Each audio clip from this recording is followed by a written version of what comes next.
Okay.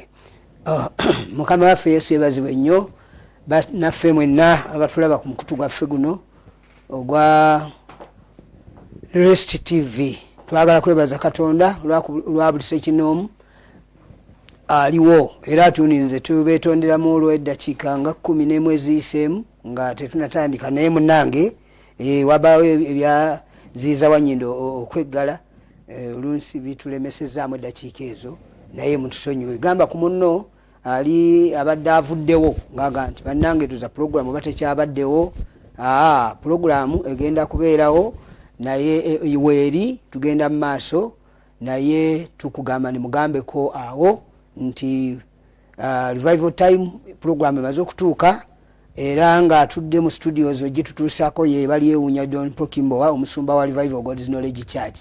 Kale twebaza Katonda olw'olunaku olulungi olwaleero Mukama luyakeesezza nga ffenna tuli balamu bulungi era katugende mu maaso n'enjiri yaffe y'olunaku olwaleero eya leadership nga tuyiga ku mukulembeze kitubalira ogondera omwoyo omutukuvu then tusobole okufuna obulamu obutambula nga tutambulira wamu n'omwoyo omutukuvu nga tutambulira mu kibayita okussa ekimu n'omwoyo omutukuvu. Amiina. Kale n'olwekyo era mu revival time program tumaze kugamba tugenda mu kyawandiikibwa kati tutandikirewo tugende mu maaso okwongera okulaba engeri gye tuzzibwa obujja n'ekigambo kya Katonda. Kale tuli mu kitabo kya Samwiri ekyokubiri essula 15 olunyiriri kampe ku 19 nti kale kikino ekyakulobera okugondera eddoboozi ya Mukama naye n'ogwa ku munyago n'okola ebyali ebibi mu maaso ga Mukama. Samwiri agamba kabaka Sawulo olwa20 Sawulo n'agamba Samwiri nti okugonda ngondedde eddoboozi lya Mukama n'engenda olugendo Mukama lwe yantuma nendeeta Agagi kabaka wa Amaleki nenzikiriza ddala Abamaleki naye abantu ne batoola ku munyago endiga n'ente ebyasinga mu ebyo ebyawongebwa okuweerayo eri Mukama Katonda wo e Girugaali 22. Samwiri n'ayogera nti Mukama asanyukira ebiweebwayo ebyokebwa ne saddaaka okwenkana bw'asanyukira okugondera eddoboozi lya Mukama. Laba okugonda kusinga saddaaka obulungi n'okuwulira kusinga amasavu g'endiga ennume. Olwa 23 tikubanga okujeema kulinganga ekibi eky'obufumu n'obukakanyavu bulinganga okusinza ebifaananyi ne batterafe kubanga oganyi ekigambo kya Mukama naye akuganyi okuba kabaka. Mukama waffe Yesu yebazibwe nnyo bannaffe mwenna abatulaba mu programu yaffe eno Revival Time. Kino muganda wange ino kimanya nti Katonda nga tuyita mu Kristo Yesu omwana we ayagala nnyo tubeere bagonvu ate era abawulize. Kino bwe kibeera bwe kityo tugenda kuwangula agenda ye kennyini kutuwanguza. Tayinza kutambula naffe unless nga tuli bawulize eri ekigambo kye era nga tuli bagonvu eri ekigambo kye. Kyemuvudde mulaba revival time twajja n'essomo lino nga tuliyita leadership kubanga Katonda akolera mu bakulembeze bano ababa mu maaso gaffe be tubeera wansi waabwe. Kati buli we tugondera abo ba physical leader be tubeera nabaawo eiza mu church eiza mu community eiza mu maka bwe tugondera abakulembeze abo kitubalirwa okugondera omwoyo omutukuvu era Katonda omulamu. Essomo lino ekirireeta kukutereeza obugonvu bwo butuukirire eri Katonda kubanga osanga mu church olinga agandi nze tennalokoka pastor nyamba kinze Yesu wange mumanyi pastor talina somo talina ggulu gyantwala. Oyo pastor akusumba ewammwe yalagirwa Katonda yayawulibwa mu bantu abalala olw'omulimu omutongole Katonda gwe yasalawo okukola muggwe ne mu kanisa yonna. kati toyinawo ogenda kuyita ng'ate Katonda ye yakeera ne yeerondera omusumba oyo weewamu oyo. Kati ye bw'aba ye yamulonda yamuyita abe mukozi munne, kuba ye Katonda bw'aba ng'akola eri abantu abalina omubiri alondayo ayina omubiri mu bo zeni n'amwawula mu bo, era omuntu oyo ayitibwa mwawule mu ngeri endala. Aba ali separated, abeera ayawuliddwa Katonda, abeera alondeddwa Katonda, abeera ayitiddwa Katonda. Kati si kyangu nnyo gw'okujja obalirwe okugondera Katonda okutuusa ng'ono physical leader omugondedde, kuba Katonda mwoyo. Bw'aba agenda okukola eri abalina omubiri, ye Katonda omwoyo afunayo omuntu alina omubiri ze n'amukozesa ng'akola mu bantu abalina omubiri. Nolwekyo ensonga eno nkulu baganda bange abatulaba n'abatuwuliriza, abantu bangi obulokozi oluusi tibubanyumidde, abantu bakabiridde Mukama nga baagala okuyambibwa, naye oluusi obuyambi bwabwe ne butatuukirira kubanga waliwo kye twandise fundamental principles abantu ze batayizeeko, kati gyabakomye obutaziigako ate tebasobola kuziimplementinga, tebasobola ziteeka mu nkola because tibabitegeera. Yagamba nalokoka nenzikiriza Yesu, sakkiriza pasita, nenzija mu kyaki, kakati maze emyaka 10-20 ndi setaaga musumba. Ekyo kikyamu emirundi 10 ku 10, kubanga ne bwona okula nawe n'ofuuka omusumba era weetaaga omusumba. Ne bwona okula n'ofuuka bishopo era ojja kuba weetaaga bishopo akuli waggulu. Kakati omusumba oyo Katonda gwakoleramu gy'oli ku buli levo kw'otuuka oteekwa okubaaka ate naawe akusumba. Gw'oteekwa okugondera kikubali okugondera Katonda. Bwe kiba kimu kya 10 kyo gy'olina okitwala naawe ofukamireko wansi akuteekeko emikono akusabire ayogere ebigambo eby'obwakatonda eri obulamu bwo, naawe okole ebikolwa eby'obugonvu n'obuwulize eriye zeni kikubalirwe okugondera Katonda. Kati ensonga eyo nkulu nnyo baganda bange. Katonda talina, olaba ono gwe twosomya wano byawandiikwa, it was a king.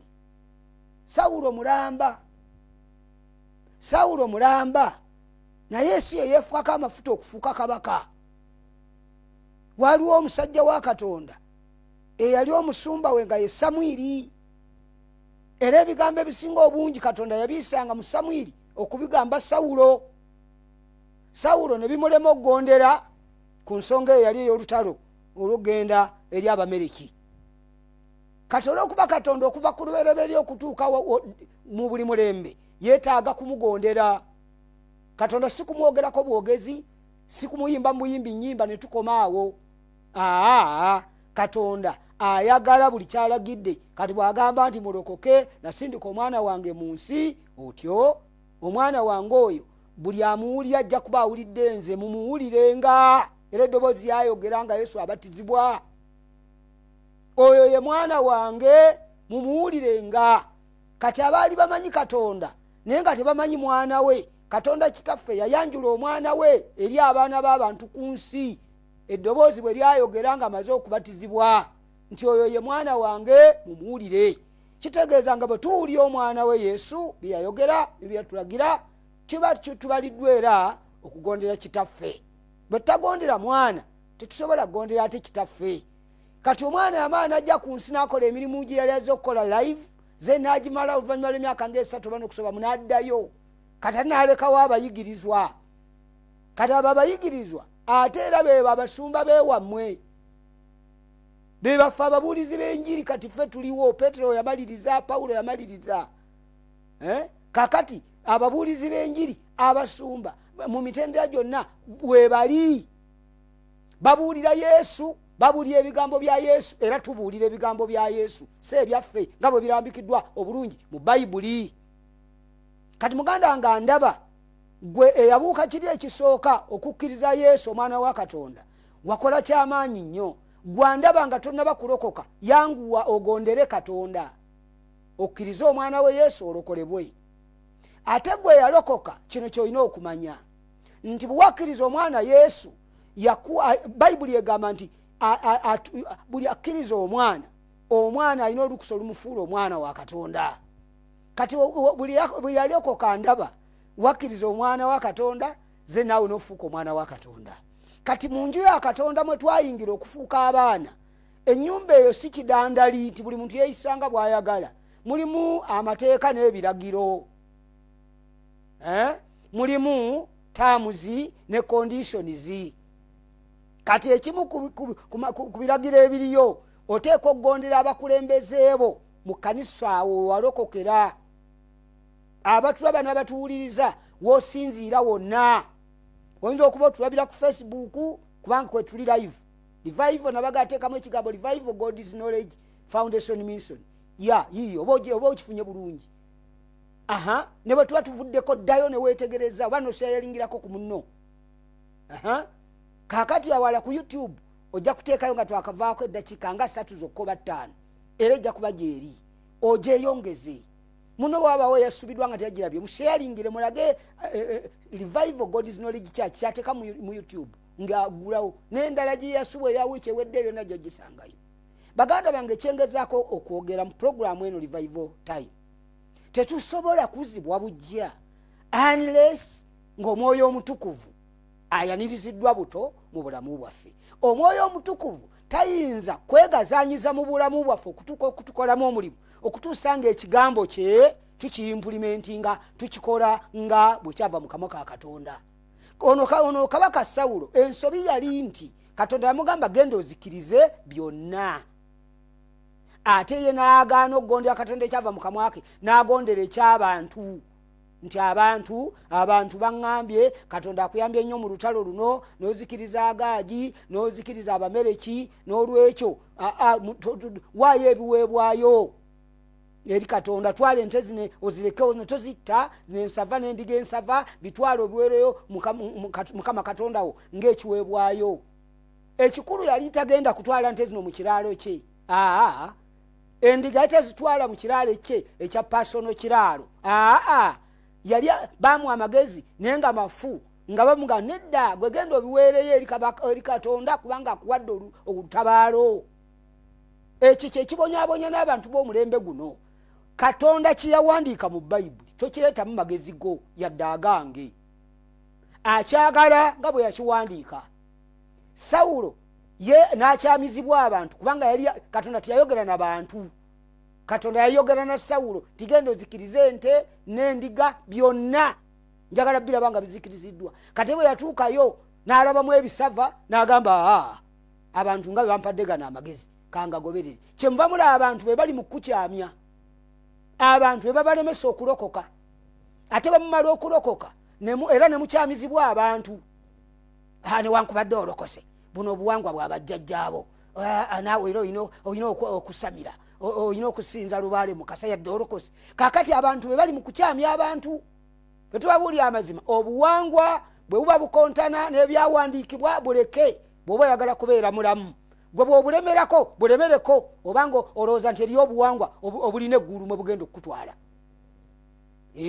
Nkuwa amagezi, obuwangwa obutuufu ffenna tubugenderako. Okwambala, okuwasa n'okufumbirwa oba n'okufumbiza, obona buwangwa naye bikolebwa nga biri mu buwangwa nga bikontana n'ekigambo kya Katonda nga bwe kiragiddwa mu Bayibuli. Buli muntu ayagala obulamu ng'oyagala butazikirira. Kakati gwe ebyobuwangwa bagamba nti bajjajja bakola bulungi naye baali tebafunye Bayibuli. Nze namufunye Bayibuli bo nga tebagifuna. N'olwekyo Bayibuli kino ekigaana eŋŋaana okwalula abalongo. Nzadde abalongo nalokoka ate obuwangwa bugamba bwe buti abalongo balwe nedda bombi baana. Nze abalongo tubatwala butwazi mu kkanisa, Katonda yabaera abatuwadde nga tubasabira nga tubawongayo eri Mukama ng'ekintu kitambula. Kati tulina amagezi ga Katonda muffe, tulina Bayibuli etuluŋŋamya kubanga bajjajja baffe bo tebagirina. Ati abantu bakukyamya nga bwe bakyamya Sawulo ti obuwangwa kakati obuwangwa bwaffe bugamba abalongo ino balula mwe mwabatonze mwe Katonda yatonze abalongo bano mu lubuto lw'omukyala mwe Katonda ye mulowooza nti kyamagezi nnyo okugondera obuwangwa bw'abajjajjaabo obugondera abajjajjaabo kusinga Katonda yatonda abajjajjaabo naawe kabaka kasita yalemu okutegeera nti abantu si ye Katonda abantu sibe bamutuma okugenda okulwana abantu sibe bamuwa terms ne condition abantu sibe bamuwa ebiragiro n'amateeka byalina okugoberera mu lutalo omwo kakati Sawulo n'agoberera abantu okumaliriza ng'obwakabaka bw'osomajjo bw'obwana obudde bw'osomera ddala omaleyo yagenda obanga oganya okugondera ekigambo kyange nange kuganya okuba kabaka nange mbabuuza era bw'okkirira wansi Sawulo bwe yali avaawo omukulembeze we okukakkana ekirenge kye ne kiyulika n'amugamba nti Katonda akugyeko obwakabaka naye bannange abandaba n'abampuliriza baganda bange muwulirize bulungi obanga Katonda dide kabaka mulamba kubanga omuntu bw'aba kabaka ekyo kintu kyamaanyi nnyo nyobanga ne kabaka abumugyeko watya ggwe watya ggwe abaganda balina akagera akanyuma nti bw'olaba embwa egoba ow'ekiwempe naye ate ggwe ow'eddiba olaba Katonda akangavudde kabaka n'amugoba ne ku bwakabaka abumugyeko Sawulo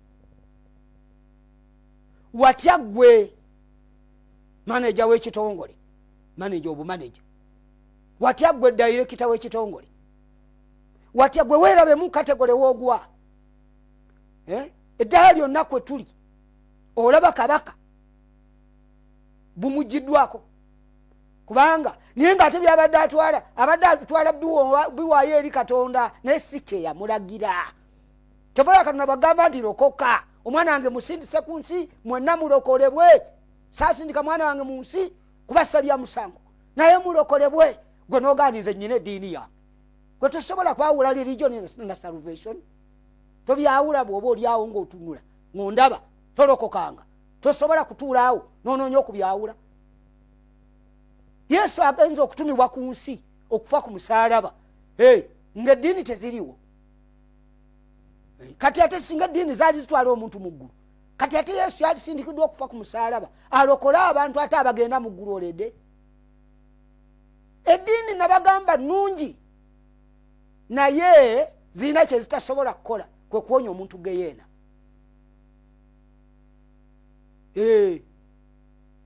kakati Yesu Katonda baba yagamba nti mutunuli oyo mulokoke ekyo yakiwandiika dda ne mu kitabo kya Isaaya essula esooka olunyiriri lwa 45 essula 45 olunyiriri 22 nti mwenna enkomerereza ensi mutunulye nze mulokoke kubanga yali amaze okubalaga wali mu Isaaya 13 nti akyawa enkuŋŋaana z'amadiini kiri mu Isaaya essula esooka olunyiriri 13 14 15 ojja kusangawo ekigamba ne bwe munaasabanga ebigambo ebingi siwulirenga kakati g'olikisoma ng'ofuukanga atakisomye ate nga Katonda yakyogera nti akyawa enkuŋŋaana z'amadiini ne bwe munaasabanga ebigambo ebingi siwulirenga kuba emikono gyammwe gijjudde omusaayi genda osomeyo nkubuuliddeyo genda osomeyo ayi Balyewunya sinze yabiwandiika nze omulimu gwange gwakuyamba kubirayo tooki oleme okugwa kukyambika oleme okuva wano mu mubiri eno tusigale nga tugamba gundi amulamuza ekisa Mukama agamba ebyo yabalamuza ekisa si be bandagira naye kaakati nakugamba olokoke walokoka awo tukugamba Katonda aba yakituma nabbi mulamba n'akiwandiika kati kufefe n'abali wano ku nsi tekuli kakirinako lukusa mu Isaaya yennyini Isaaya n'ayogera mu ssula 45 olunyiriri 22 nti mwenna mutunuulye nze mwenna enkomerereza ensi mulokoke mwenna enkomerereza ensi kakati gogamba ti abalokole basiru kakati ekyo kyogerera ki ng'abalokole si be bawandiika Bayibuli fe abalokole tusoma busomi kiri wali ne tugoberera era kati tulina obulamu obulungi lwakuba nti twakisoma ne tutikkiriza tutegeera bingi kati okusinga gwayogerera ebbali mubalokole wali abalokola abakola bwe bati gwe tugambe nti Yesu yakoze bwati kubanga gwe tukkiriza abakozi bano baleeta basobola okukola ensobi ngaffe abantu naye Katonda yabaawula.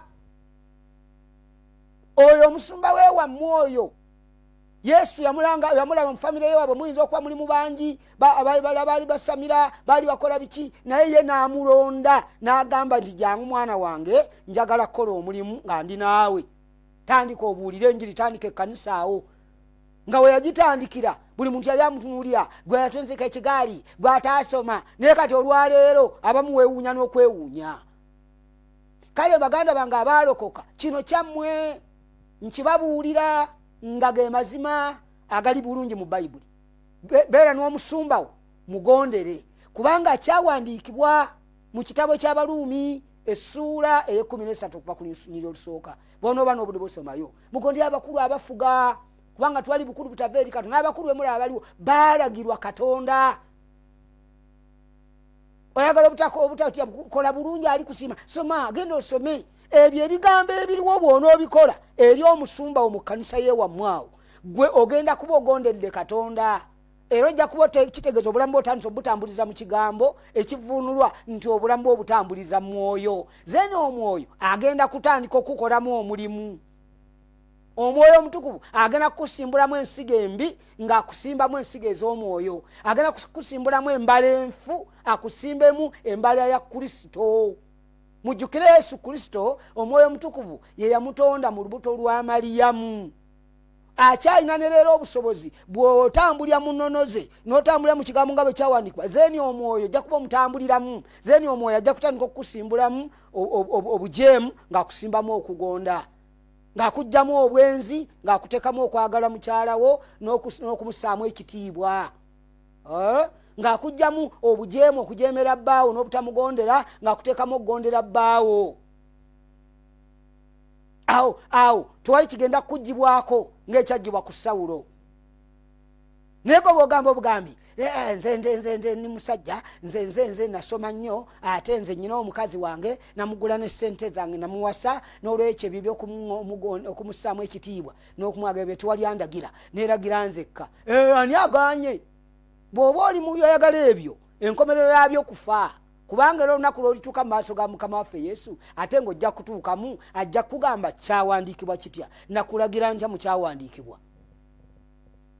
Lunaku lumu wali ku TV baali babuulira enjiri ne babuulira nti abasajja mwagale bakazi bammwe mubasseemu ekitiibwa kuba bwekityo bwe kyakola kitya bwe kyawandiikibwa. N'owulirira ddala kitegeeza n'ogaana mu bugenderevu kye bayita okujeema. Kati omugabo gwo ogw'obwakabaka bwa Katonda gusobola okugibwako, ogw'okusikira obwakabaka bwa Katonda gusobola okugibwako nga Sawulo bwe yagibwako obwakabaka. Jjukira nti mwana wa Katonda gwe yalokoka ndaba singa ogondera bino ebigambo naawe oli kabaka. Peetero bw'akyogerako mu kitabo kya Peetero, tuli bakabona buli eyalokoka. Ffe buli alokoka tewali wa layisi, buli we tulokoka tuweebwa omwoyo wa Kristo tufuuka bakabona. Era Bayibuli ega tuli bakabaka, tuli kika kitukuvu, tuli ggwanga ddonde, tuli bantu ba nvuma. Se envuma eno ey'omuziro, envuma ya Katonda. Atanaba kulokoka ebyo by'ofiirwa. Alokoka n'ojeemera amateeka, terms ne condition eziri mu nnyumba ya Katonda. Kakati ebyo by'ofiirwa osobola okuyuzibwako, obwakabaka busobola okugibwako.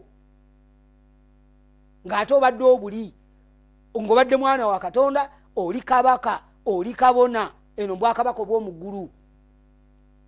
Naye Katonda mu ggulu kyasinga okwetaaza abantu abamukkiriza abali mu nsi muno abateekateeka n'okutwalibwa mu biro byabwe nga bituuse. Kwe kugondera ekigambo kye nga bwe kyawandiikibwa.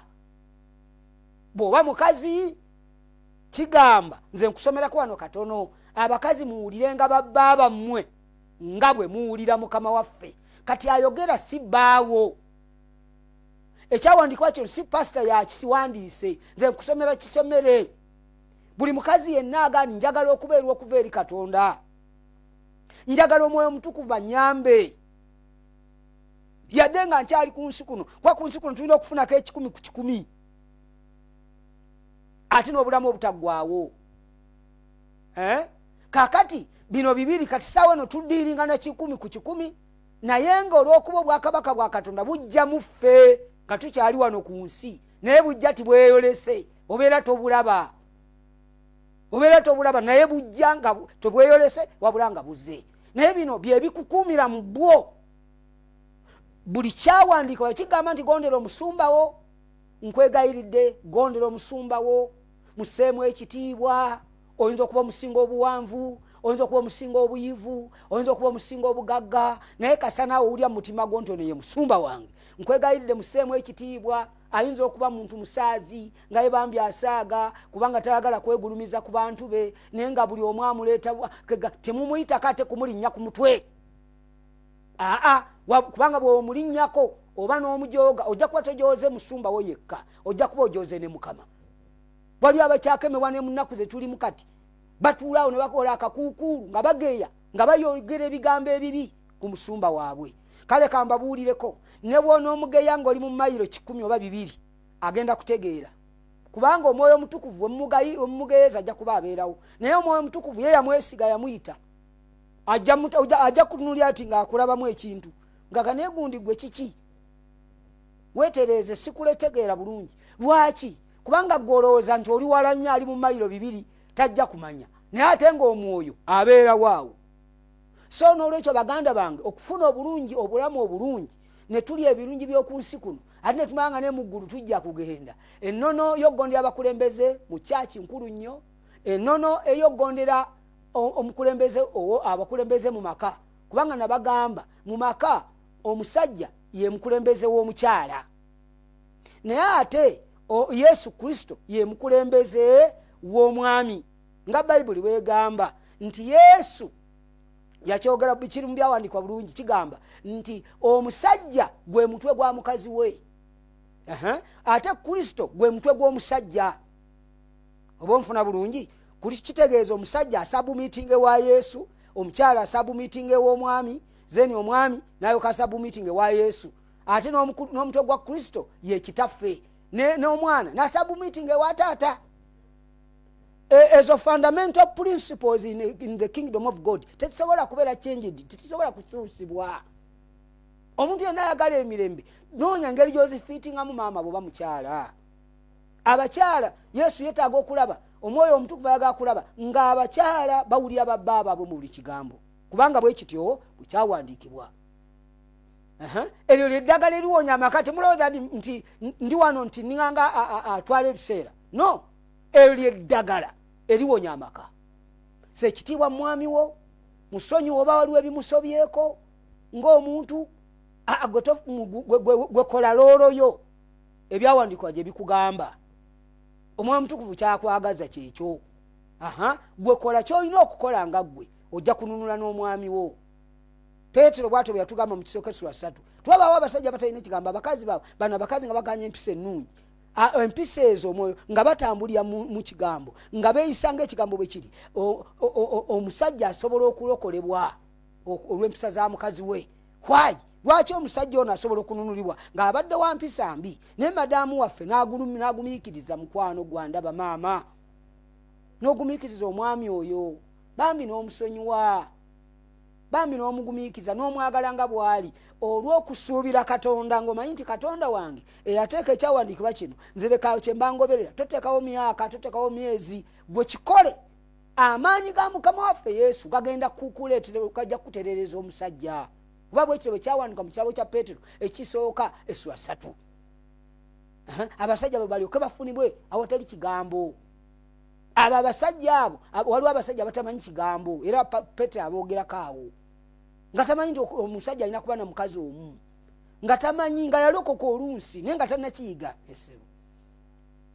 Tugenda ku ssimu nga bambi tannakiyiga tannakimanya kati sasula omutanga ogwo maama beera muwulize osinga Kabaka Sawulo mugumiikirize musonyiwe byonna olunaku lugenda kukya lumu Mukama waffe agenda mukukyusiza agambaka tubeere nga ganunuliddwa. Bwe tutyo lyeddagala ly'amaka ettuufu kyekigambo kya Katonda. N'olwekyo baganda bange ayagala ali ku ssimu kati ye tayimu y'okuba ku ssimu tugende mu maaso ye tayimu y'essimu ye time ey'essimu n'olwekyo tukulinze akuba nga bwe neeyongerayo ninga akuba bwe nkulinda nja kusiriikirira nja kukyusa bwe mba nkulabye ngoze w'essimu eno time yo kuba essimu yiyo kweri bw'oba olina waliwo essimu alo alo alo alo kale katujira tunoza tugenda Hello, kama yebaze musumba. Amina nnyo baba, amina nnyo baba. Wasibye tata musumba. bulungi osibye otya eyo ssebo? Bulungi ono muuli. Oyo muuli nkuwulidde oli otya leero muuli? Tuli musumba. Amina baba. Kakati tubalera nga tuli ku TV. Ssebo. N'omwami omu nga obuulira awo ku ky'omwami okubeera n'omukyalo omu. Baabwe. Kati omwami ng'abuuza nti kiri mu lunyiriri ki mu kitabo ki? Okay. Kale tujja muddamu kubanga tugenda kufuna obudde kasita muuli tujja kumusinkana bulungi. Ojja mundeetera bulungi mulage bulungi naye nga kirinaawo mumala ekigambo baabwe naye agenda asoma emala kibiri era ajja kisangawo tujja kwongera naye bambi muuli baabwe. Katonda agamba Mukama akuwa omukisa bale kuba Mukama agamba nti kyamulagiza yalinawo emyoyo okusobola okukola omukyala owokubiri wano mumalaki bbiri awo okkirirako wansi awo naga kyamukoze omu yayagala ezzadde eriritya Katonda. Ne Adamu yali alina obusobozi kale jangu ne Adamu yali alina obusobozi omukolera ababiri naye teyakola yadde waliwo omwoyo gwafikkawo. Alo baba nkwaniriza bambi wangi baba wangi mukwano network etawaana. Alo ani baba ani bane network erabika eganye sikuwulira bulungi. Alo kale ogenda kuddamu okube tulabe obeene beeteredde kale oyinza okuddamu n'okuba network etutimaye. Alo okay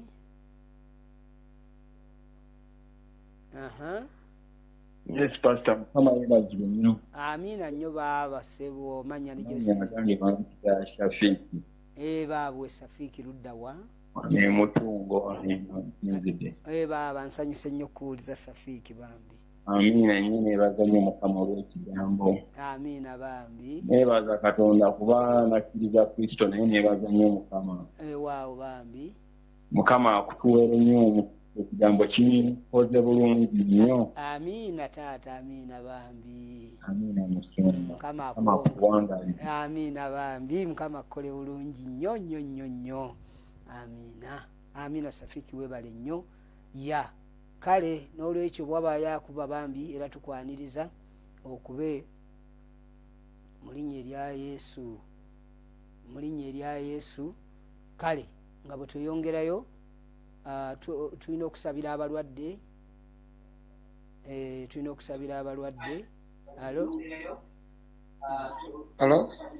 Alo baba. Musumba Yesu yebaziwe. Amina nnyo ssebo. Yebaziwe nnyo Mukama waffe. Amina bambi, amanya ne gy'osinzidde taata. Nze mwami amuza ssebo nsinzidde wano Kawuku Bugiri. Kawuku Bugiri? Ssebo. Amina amuza. Mwebale kutuweereza tusimanye empeereza zammwe. Amina. Otukola bulungi musumba nga nze omuntu sigadde kyekimu olw'ekigambo ky'olwaleero. Amina bambi tweyanziza nnyo. Taata Mukama akuwa omukisa omunene. Mukama yebazibwe nnyo. Katugende kusabira abalwadde bannange tulina okukimanya nti Yesu alokolera awonya bwabeerawo omulwadde nga olina ekirwadde kyonna njagala oyimusa okukkirizako okwate mu kifuba endwadde yonna tugenda giboggolera mu linnya lya Yesu omwana wa Katonda omulamu. Mukama tukwebaza olw'oluganda oyo akkiriza okuwonyezebwa. Ndagira ekika ky'endwadde eri ku bulamu bwe, ndagira emuveeko mu linnya lya Yesu. Ndagira mu linnya lya Yesu okusumululwa, ndagira okusumululwa, ndagira okuwonyezebwa mu linnya lya Yesu. Mukama nkwebaza era tugenda kwatuza alokoka. Ayi Mukama tukwebaza olw'abaganda okulokoka. Bw'awulidde ekigambo oyagala kulokoka yatuwa ebigambo bino. Gamba ayi Yesu olunaku olwaleero mpulidde ekigambo kyo, sikiriza n'omutima gwange, njatula n'akamwa kange, ndokose. Ayi Yesu wandiika amannya gange mu kitabo eky'obulamu. Weebale Yesu kubanga ondokodde. Kuva olwaleero oli mulokole, noonya ekkanisa ojja gifuna era ofune n'omusumba. Mukama ajja kukola bulungi. Abaagala okuwaayo essimu kweziri okwo ya MTN ya Airtel, oweeyo okuwagira pulogulaamu ebeereko. Essimu ezo teekako, Mukama kyaba akusobozesezza. Mukama nsaba akumpeera omukisa anaateekako ku ssente ezo nga Mukama owulidde akuluŋŋamizza, teekako pulogulaamu yaffe esobole okugenda mu maaso ebeereko. Mukama akuwa omukisa mu linnya lya Yesu. Kale nno ntwagala kuwunzika nga twebaza Katonda olw'olunaku luno. Ne twebaza ne baganda baffe bonna abayimirira wamu naffe mu pulogulaamu eno, aba Revival God's Knowledge Church members. Mwenna Mukama abawa omukisa era mbalamusizza nnyo mwenna. Mukyala wange n'abaana mwenna batumidde nnyo. Ate abali mu byuma mukulu Keni ne banne bonna mwenna mbatumidde nnyo bamashinale abali mu byuma eyo. Mukama abakole bulungi ne management ya Lesi TV. Nsabye Mukama abampeera omukisa mu linnya lya Yesu. Sigadde nze Balyewunya Johnpaul Kimbowa, omusumba wa Revival God's Knowledge Church. Kale Mukama abawe omukisa. Bye bye.